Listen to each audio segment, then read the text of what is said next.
Mr. Mark Chay.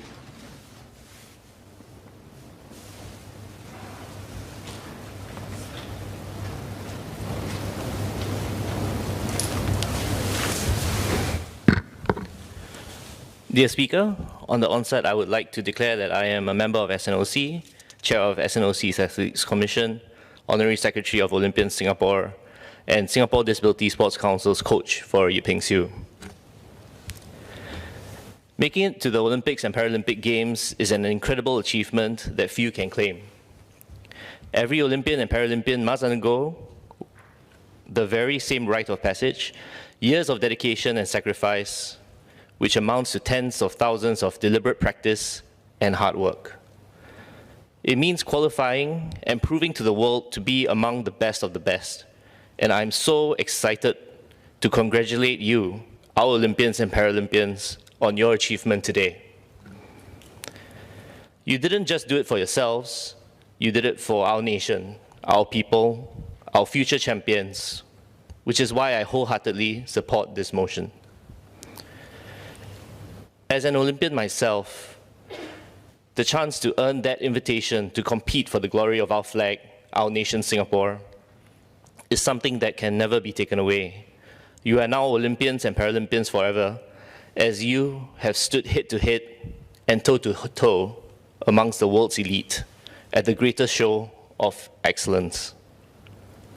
For over a month, honorable members here, like most Singaporeans, eagerly followed your progress through the Games, and you did not disappoint.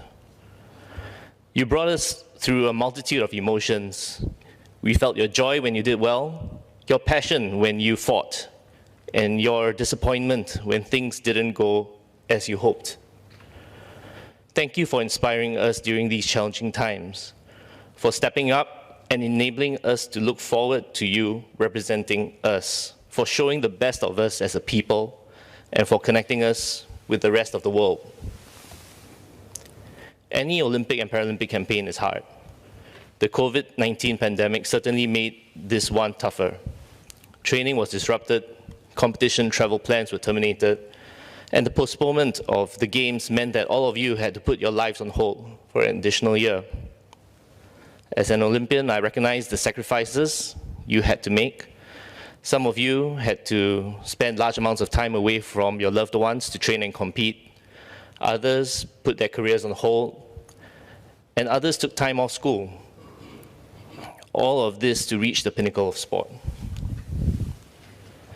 Yet, it cannot be argued that the amazing achievements by our homegrown athletes would be impossible without the support of the government and NGOs. As members may know, I am Yip Ping Siu's coach, and it was indeed a privilege to be part of her journey.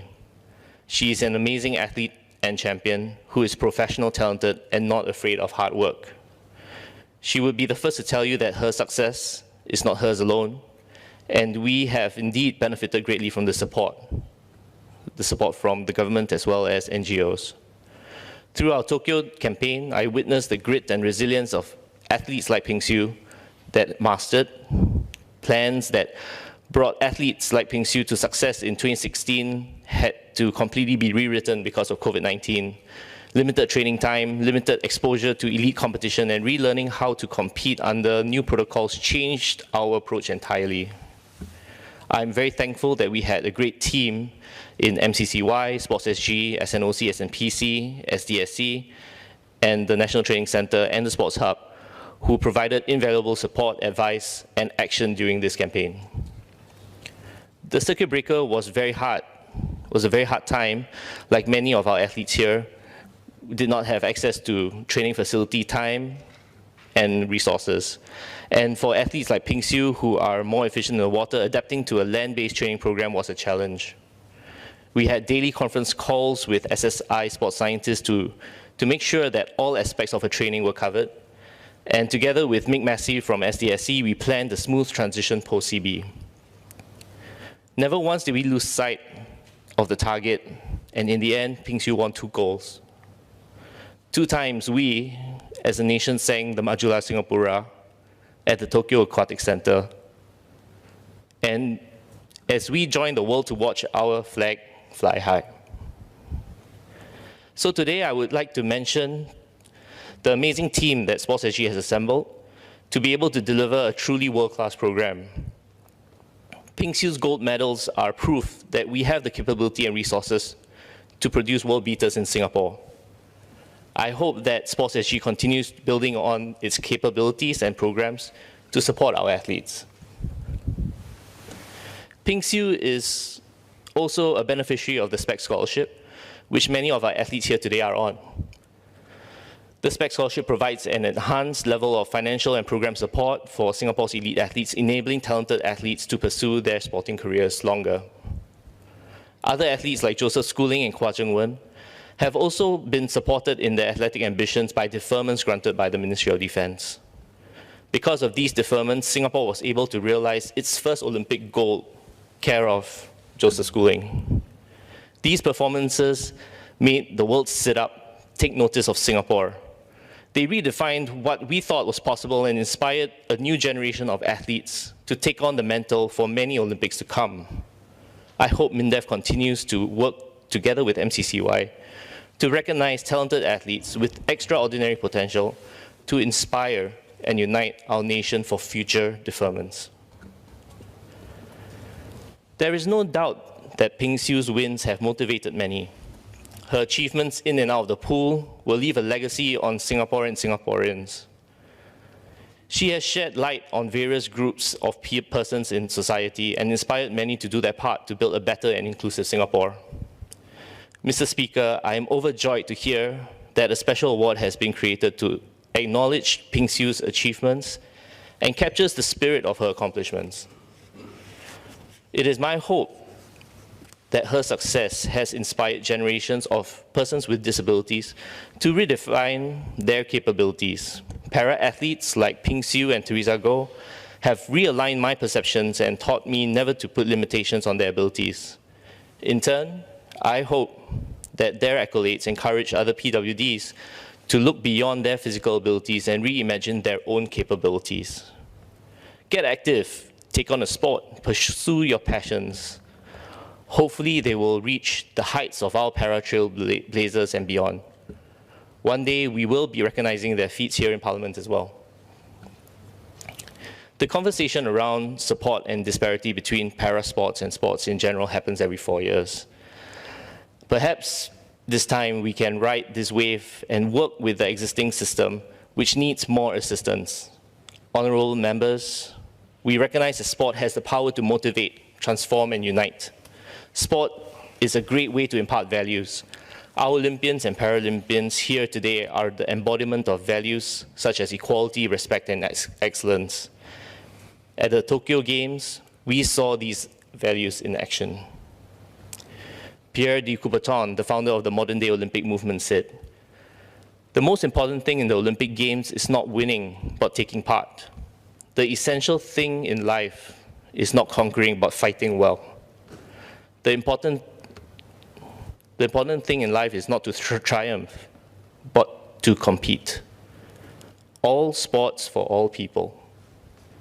All sports must be treated on the basis of equality. The important thing in life is not victory, but combat. It is not to have vanquished, but to have fought well."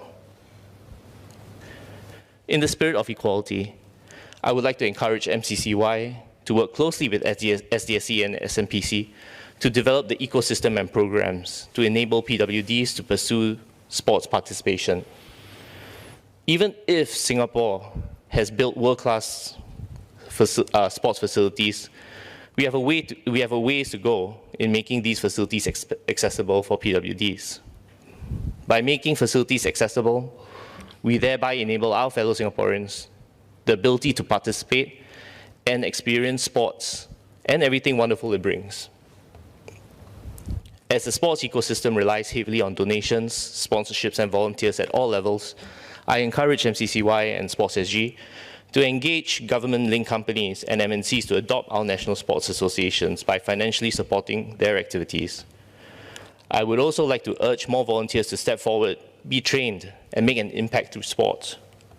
I would like to encourage Coach SG and various national sporting bodies to develop para-coaching courses to equip coaches with necessary knowledge and skills to provide appropriate programs for PWDs at all levels across various sports. By doing so, I believe we can bridge the disparities between parasports and sports by creating opportunities for all and developing a more inclusive society, something deeply rooted in our values as a nation. Finally, my fellow Olympians and Paralympians, we are very proud of you. Please allow me to leave you with this.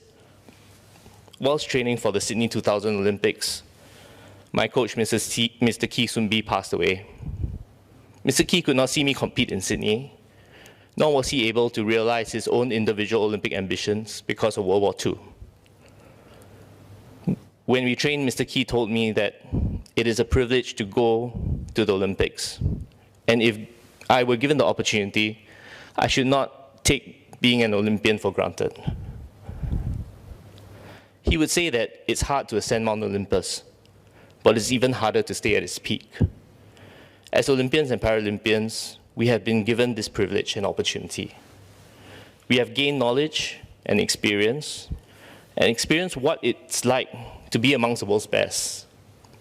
Your journey as Olympians and Paralympians does not stop here. So keep going, keep pushing, keep defying the odds and proving what is possible with hard work and dedication. Mr. Speaker, for all of us here in Parliament today, we know with great opportunities we are offered comes certain great responsibilities. I would like to encourage each and every one of you to continue your journey in sports and contribute your knowledge, experience, and time to the ecosystem in Singapore. Once an Olympian, always an Olympian, in service to Olympians and in service to society. If we work together, there is nothing beyond our reach, and we will be able to stand together on the podium for many national anthems to come. Majulah Singapura, Majulah Singapura.